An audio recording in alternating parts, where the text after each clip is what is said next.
Welcome to Wealth Coffee Chats, folks, for your daily live updates. Get the most out of today's episode by participating in the chat. Make sure you ask some questions, be part of the conversation, have a bit of fun, grab a coffee or a tea, take some notes, and get ready to start your day, folks. Quick few housekeeping rules, though. No spamming, no advertising or self-promotion in the chat. That's not on. Be kind and respectful to everyone when participating. And most of all, have a good time.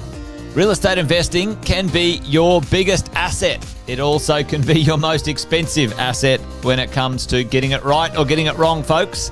It can be time-consuming, stressful, and that's why here at Positive, we have what's called a 6-star team, a full-service team that provides integrated wealth and property investing solutions and services simply designed to help you progress towards your goal of passive income through your property portfolio, folks. Make sure you check out our other podcasts on the Positive Mentor Network. Not only is there Wealth Coffee Chats, there's the Urban Property Investor.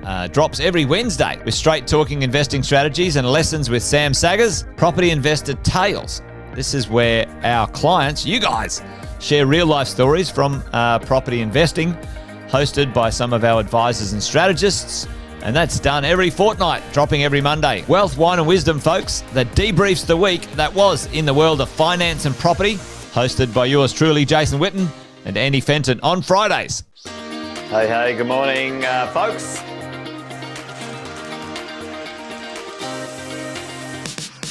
Good morning, everybody. Welcome to another Wealth Coffee Chat. Hope you're well, folks, wherever you are. There it is, team. Morning. Morning, wherever you're tuning in from today. Early bird gets the worm, they say. Here at Positive, we offer a 6-star team. It's a team that help you at every stage of your wealth creation journey.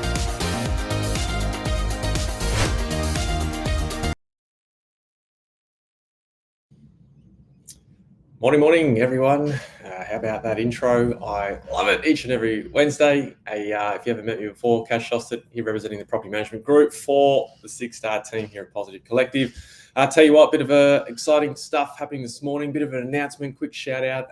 Team, give me a shout out in the chat. But if you have heard of the Property Summit, and if you haven't, I'll give you a quick rundown. The Property Summit this year, guys, on the Gold Coast, 13th to the 15th of June. If you are interested, you want to know, you want to learn, you want to discover all things about creating wealth through property, there's a range of awesome speakers lined up for the 13th to 15th of June.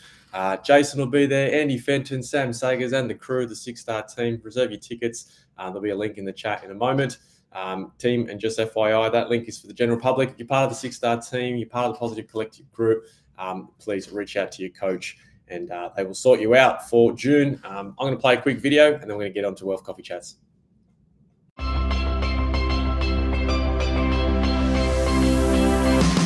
All right, this is going to be fun. Who has played the property game before? Who has been in the game? Who's never played the property game before? Oh, you're in for a treat. Who likes Monopoly? Did anyone like Monopoly when they were a kid? Well, this is Monopoly in real life in this room. Every hour or so, you guys are going to be up and you're going to be running around the room like maniacs trying to play the property game and win the property game. Today, I wanted to share the lessons, the mistakes, and the wins. I want everybody to put up their hands who knows their interest rates on all their loans right now. If you haven't seen me around before, like 13 years in the industry, in property management specifically. Who likes paying tax? If you need help finding somewhere to donate, I'm sure I can find somewhere else where it can go. We've got an expression in that, let's go and make new mistakes in the world. Who wants to make new mistakes? These are just strategic moves that can make such a big difference. So obviously buy well, never sell. Definitely the majority of what everyone's looking to do is collect some A-grade assets, B-grade assets, whatever it might be. I loved the idea of being a property investor and developing that identity. Collectively, they have way more years experience in everything that you think you're trying to solve. Because they do it every single day.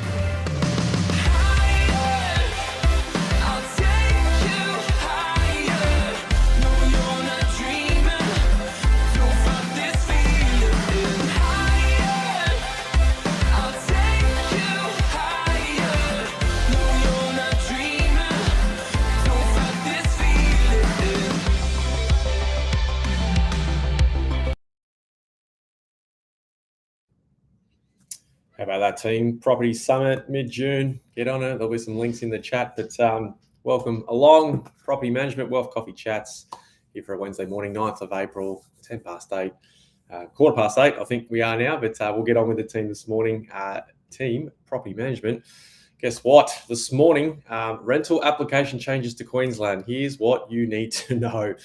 Yes, there's another change coming. Yes, this is part of Stage 2 rental reforms coming into play from the 1st of May. And so I want to get ahead of this and show you guys where the RTA are up to with this. And you wouldn't be surprised, I wouldn't think. Have they finalised it 3 weeks out from the changes? No, they have not. Shock. But there you go. That's what they do. They're pretty slow when it comes to this sort of stuff, team. So just to give you guys a bit of some context, I should say, into Stage 2 rental reforms, if you don't already know. Specifically today, I just want to unpack the rental application changes and what that means for you. So specifically, how prospective tenants will need to apply and what that means in regards to your property manager, if there's any DIY landlords out there, what you can and cannot ask moving forward when it comes to rental applications. So the RTA, the RTRA, I should say, Act was reviewed and part of those Stage 2 rental reforms, if you guys might remember. There was a push a few years ago from the Labor government when it comes to a better deal for renters, and this is just part of those rental reforms coming through. And so the RTRA Act review basically was pushing for greater privacy, greater fairness, and greater transparency when it came to all things tenancy management. And so that throws up some curveballs from time to time.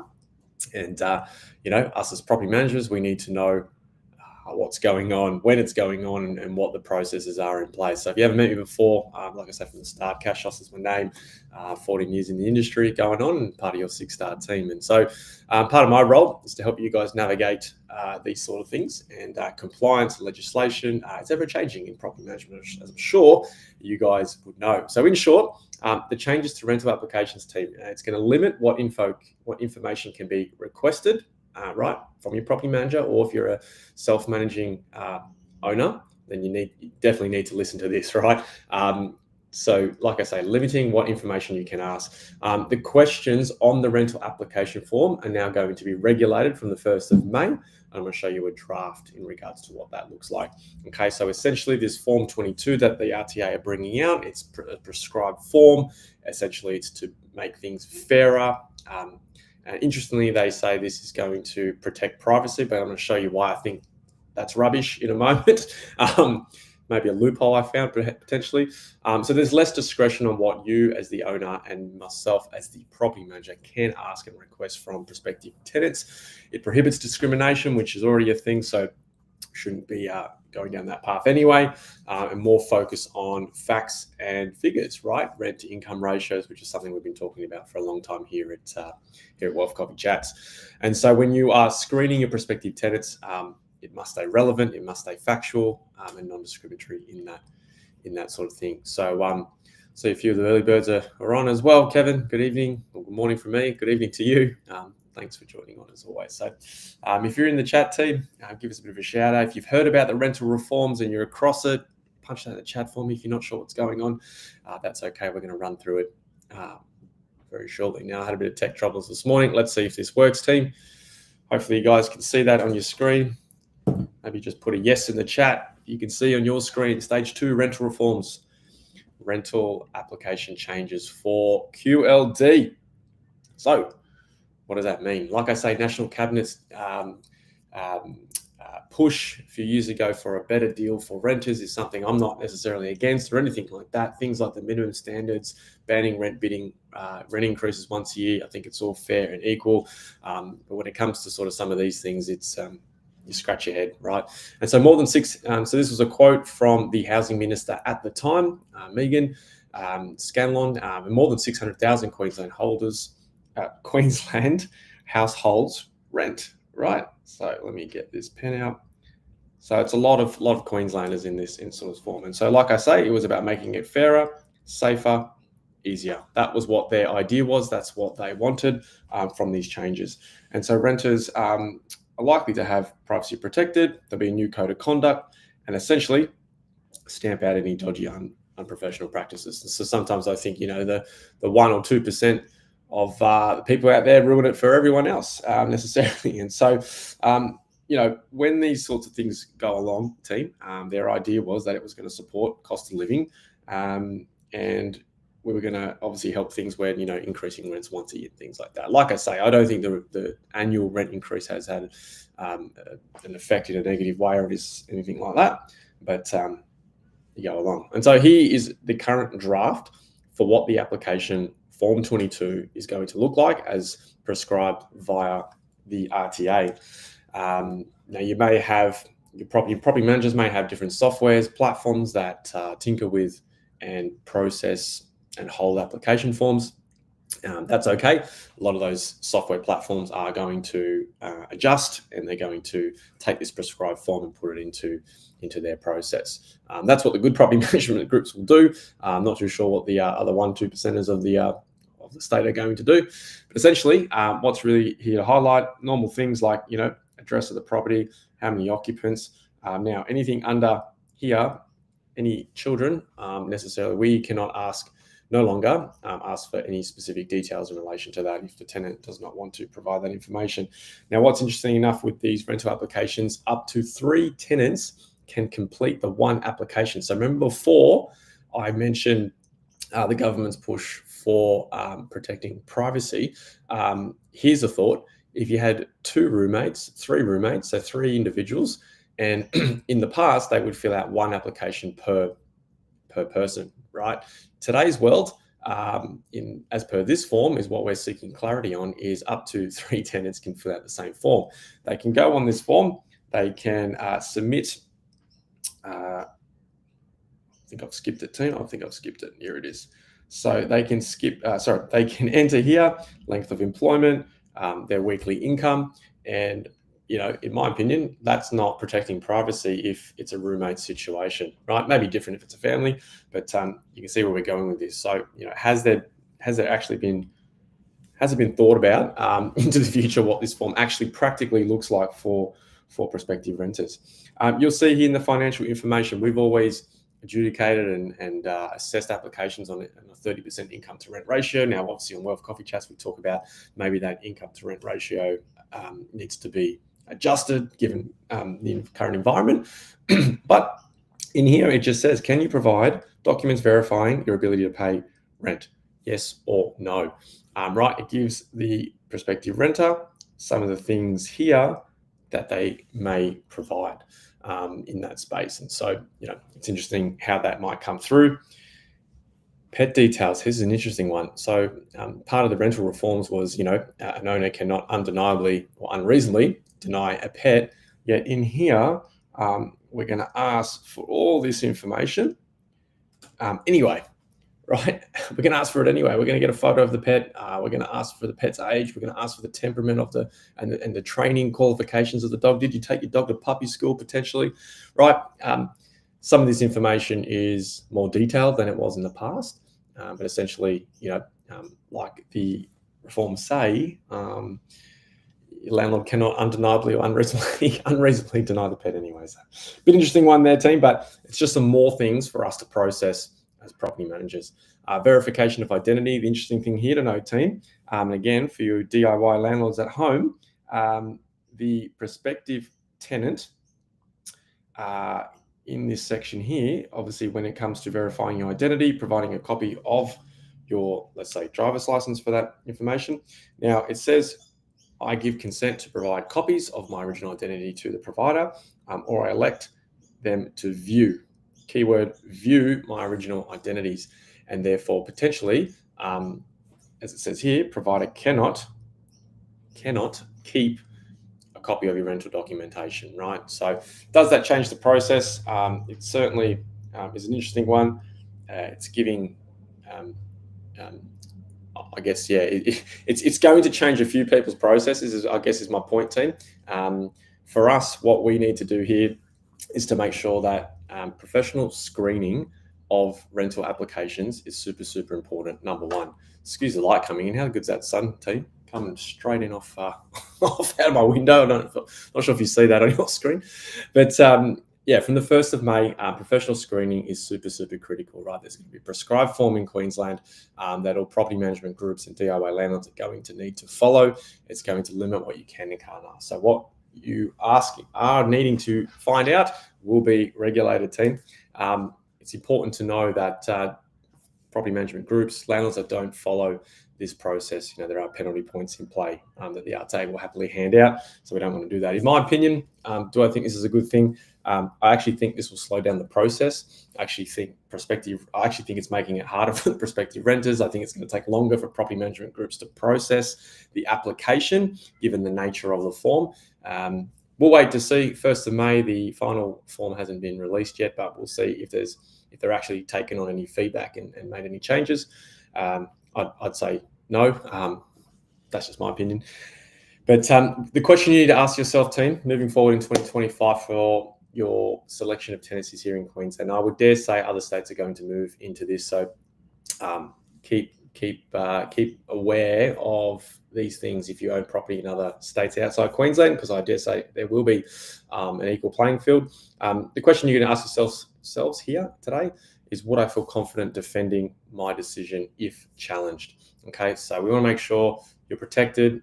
Keep the good tenants, not at the risk of your investment property or your journey. Stay sharp, stay compliant, have a good property manager. If your property manager hasn't made you aware of this at the moment, then maybe that's a red flag. But team, me to you, that's that in a short, condensed version. Of course, as always, if you're looking for some more detail around that, of course, you can always flick me an email, ask me a question in there below, comment below. I'll get back to you. And as we go along, we need to just continue adjusting. So, team, that's it. Wealth Coffee Chats. That flew by. Tell you what, as I said from the top, reminder: Gold Coast, 13th to 15th of June, Property Summit. If you haven't heard about it, tell you what, check it out. As I say, there's some great speakers there, hosted by the one and only Jason Witten. There'll be some other amazing speakers inside and outside the Positive Collective team. So, team, I'm going to leave it there for your Wednesday. You have an amazing day, amazing week. I'll see you back, property management, next week, 8:10. In the meantime, let's drop that Property Summit video again. Thanks, team.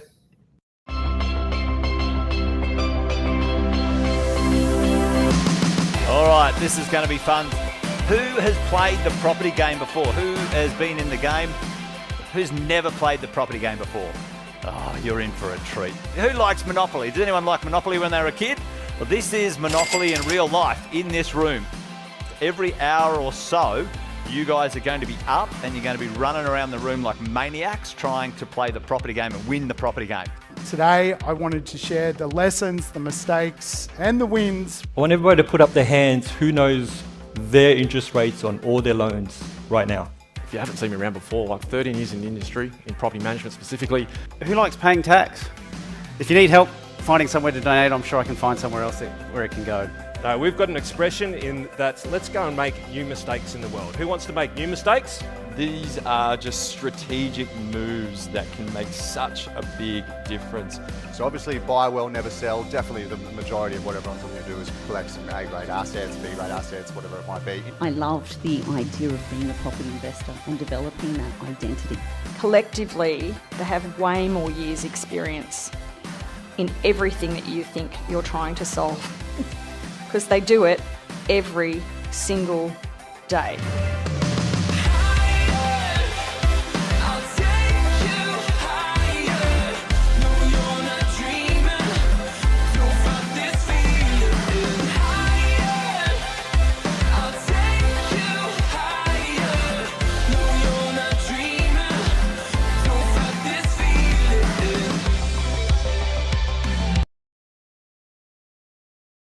Thanks for watching another episode of Wealth Coffee Chat, folks. Make sure you like, subscribe, and turn on your notifications so you never miss a thing when we go live. Improve your portfolio and investing game, folks, with Wealth Coffee Chats live every morning at 8:10 each weekday. Make sure you join us. Previous episodes are also available wherever you get your podcasts, folks, as well as our other podcasts from the 6 Star team here at positivementor.com.au.